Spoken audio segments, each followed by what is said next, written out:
বাবু বাবু বাবু বাবু তাড়াতাড়ি চলো। কেন, কি হয়েছে? এত বেলা হয়ে গেছে, তোমার মা এখনো দরজা খোলেনি। দেখো, হয়তো ঘুমাচ্ছে। না গো, রাত্রে বেলা তোমার মা অনেকবার বাথরুমে যায়, কালকে একবারও যায়নি। কি বলছো? চলো তো। একটা নতুন ভিডিও সবাই লাইক করবে।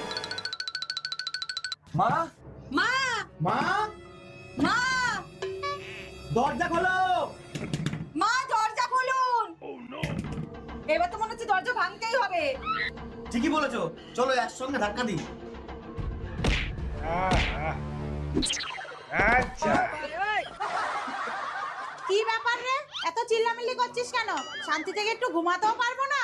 মা, আপনার কিছু হয়নি তো? আমার আবার কি হবে? তাহলে এত বেলা অবধি দরজা খোলোনি কেন? কালকে রাতেও বাথরুমে যাওনি? আরে ওইটা আর বলিস না, এত ঠান্ডাতে